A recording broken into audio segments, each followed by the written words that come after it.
यादव वो जाति जिनके नाम पर सत्ता बनती है तो बिगड़ती भी है, उन पर आजकल खतरा मंडराने लगा है। बिहार में रमाकांत यादव की अज्ञात बदमाशों ने गोली मारकर हत्या कर दी। ये पहला मामला बिहार का नहीं है।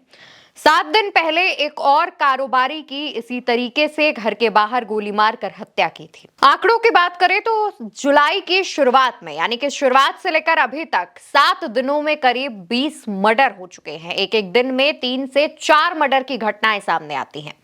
इस बीच बालू कारोबारी रमाकांत यादव की मृत्यु ने, रमाकांत यादव के मर्डर ने सभी को चौंका दिया है। कौन है ये रमाकांत यादव और इनकी किसने हत्या की है, इस पर विस्तार से बात करते हैं।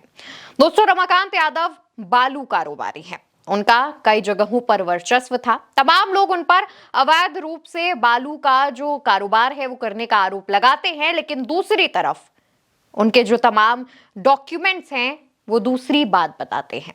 वो इस बात की गवाही देते हैं कि भले ही उन पर जो आरोप लग रहे हों, लेकिन उनका जो भी कामकाज था उसके दस्तावेज मौजूद हैं। हालांकि ये इसमें मर्डर की वजह नहीं है। जी हां, उनके जो मर्डर किया गया है वो किसी अज्ञात बदमाश ने किया है। कहा जा रहा है कि जब बालू कारोबारी रमाकांत यादव अपने घर के गार्डन में टहल रहे होते हैं, उसी दौरान 3 से 4 बदमाश दबे पांव आते हैं और उन्हें उन पर ताबड़तोड़ गोलियों की बरसात करते हैं और वहीं से भाग जाते हैं। रमाकांत यादव के एक गोली सीने में तो दूसरी गोली पेट के पास लगती है। परिजन जब उन्हें पास के अस्पताल लेकर पहुंचते हैं तो वहां उन्हें मृत घोषित कर दिया जाता है। लेकिन सवाल सरकार पर दोबारा उठते हैं। इस तरीके से 7 दिन के अंदर 2 बड़े कारोबारी की हत्या सभी को चौंकाती है। रमाकांत यादव के भाई की भी 15 साल पहले इसी तरीके से गोली मारकर हत्या कर दी गई थी। रमाकांत यादव के भाई उमाकांत यादव 15 साल पहले इसी तरीके से अज्ञात हत्यारों के हाथों मारे गए थे। उमाकांत के बेटे बताते हैं कि इसी तरीके से मेरे पिता पर गोलीबारी की गई थी और उन्हें मौत के घाट उतारा गया था और अब वैसा ही मेरे चाचा के साथ हुआ है, रमाकांत यादव के साथ हुआ है। रमाकांत यादव के परिजनों का रो रो करके बुरा हाल है। घर की बहन बेटियां, उनकी पत्नी, उनके बच्चे रो रो कर पूरी तरीके से टूट चुके हैं। लेकिन उसके बावजूद प्रशासन सिर्फ उन्हें आश्वासन दे रहा है कि जल्द से जल्द एक्शन लिया जाएगा।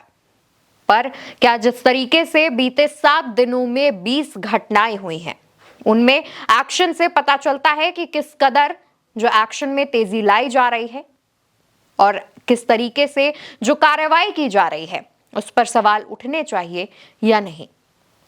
बिहार में सुशासन बाबू की सरकार अब किसके हाथ में है, किस तरीके से सरकार चल रही है, नीतीश सरकार का इस पूरे मसले पर कुछ भी पोस्ट या कैसी भी रिएक्शन सामने नहीं आता है। लेकिन विपक्ष इस पर अपनी आवाज उठा रहा है और इसी कड़ी में तेजस्वी यादव भी इस पूरे मामले पर अपनी चुप्पी तोड़ते हुए कहते हैं, पटना में कारोबारी की गोली मारकर हत्या, अचेत मुख्यमंत्री के नेतृत्व में प्रदेश में अराजक स्थिति, बीजेपी मंत्री व नेता अपराधियों और भ्रष्टाचारियों के साथ बिहार लूटने में मस्त और व्यस्त। दोस्तों, बिहार में गृह मंत्रालय नीतीश के पास है। नीतीश कुमार पिछले 20 सालों से बिहार के मुख्यमंत्री हैं, लेकिन उसके बावजूद जिस तरीके से क्राइम बढ़ रहे हैं, आप हैरान हो जाएंगे बिहार का एनसीआरबी का आंकड़ा जान करके। एनसीआरबी का आंकड़ा कहता है कि बिहार में हर साल करीब 3000 से ज्यादा हत्याएं होती हैं और एक महीने में ये जो आंकड़ा है उसका आप गणित लगा सकते हैं।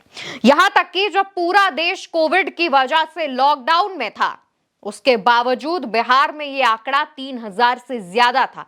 यानी कोविड के दौरान भी बिहार में हत्याएं नहीं रुकी थी और इसी वजह से विपक्ष ने बिहार को क्राइम कैपिटल का जो नारा है वो दिया है और एक उपाधि जो है वो दी है। और इसी वजह से विपक्ष ये कह रहा है कि बिहार को अब क्राइम कैपिटल बनने से रोकिए और यहां पर ये जो तमाम हत्याएं हो रही हैं, ये जो तमाम घटनाएं हो रही हैं, इन पर लगाम लगाइए।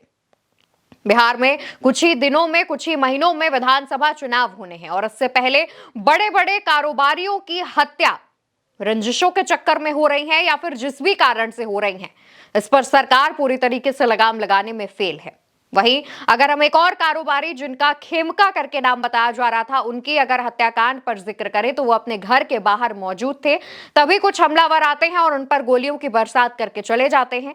जब मामले की जांच होती है पता चलता है कि जो दूसरे कोई कारोबारी हैं उन्होंने ऑनर किलिंग करवाई थी, उन्होंने सुपारी दी थी और उसके बाद उस कारोबारी की हत्या की गई। इस मामले में फिलहाल जांच की जा रही है। रमाकांत यादव का हत्यारा कौन है, रमाकांत यादव की हत्या किसने की है, इसको लेकर के जांच तो चल रही है, लेकिन रमाकांत यादव के परिवार को न्याय कब मिलेगा ये देखने वाली बात होगी। बिहार में लगातार कानून व्यवस्था की धज्जियां उड़ती जा रही हैं। विपक्ष इस पर सवाल उठा रहा है, लेकिन सरकार चुप है, मौन साधे हुए है। देखना होगा कि कितने दिनों तक बिहार में ऐसा ही खूनी खेल चलता रहता है। फिलहाल के लिए इतना ही। आप भारत एक सोच को सब्सक्राइब करना बिल्कुल मत भूलिएगा।